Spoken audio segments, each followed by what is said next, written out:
I grew up in a small town called Port Alberni on the west coast of Vancouver Island, British Columbia, Canada. And when you're a kid and your parents bring you to the bike shop and they say, choose your bike, you always chose a mountain bike based on the fact that everywhere you go is uphill. BMXs were always sweet, but that one gear made it very difficult. So you'd always go in and you'd get the bike with gears. It just made sense where I lived. You'd get the gears. Uphill both ways. There's no real good mountain biking up on Mount Aerosmith there, believe it or not. So we did most of our mountain biking what we called McQuina trails.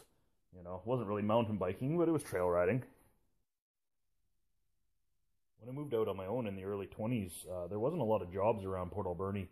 So, coming up with money for a bike was pretty difficult. So I bought myself a skateboard down at the skate shop and started skateboarding for the next 10 years.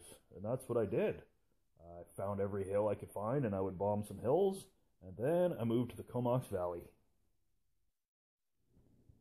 And that changed everything.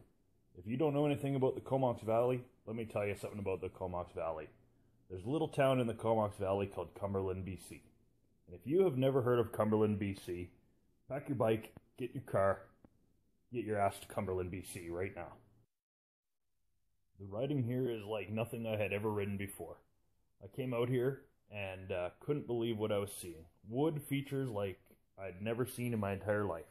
So I went to the bike shop and I picked out my very first real mountain bike. 2010 Gary Fisher Wahoo disc. And with that, my skateboard went into the closet.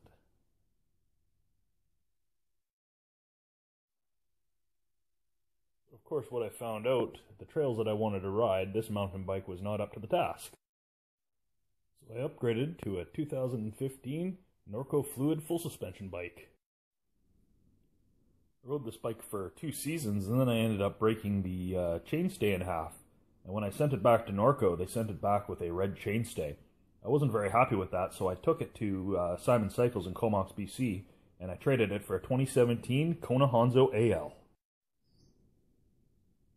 And that's when I realized I was going to ride hardtails for the rest of my life. And then something happened. I started watching BMX videos.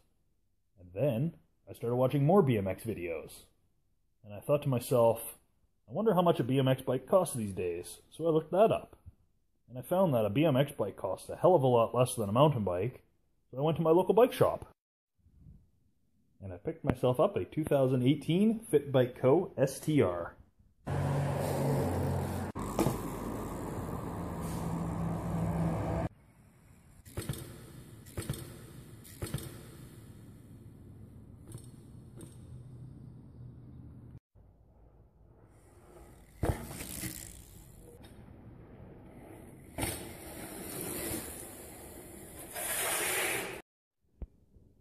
That's my journey from mountain biker to BMXer.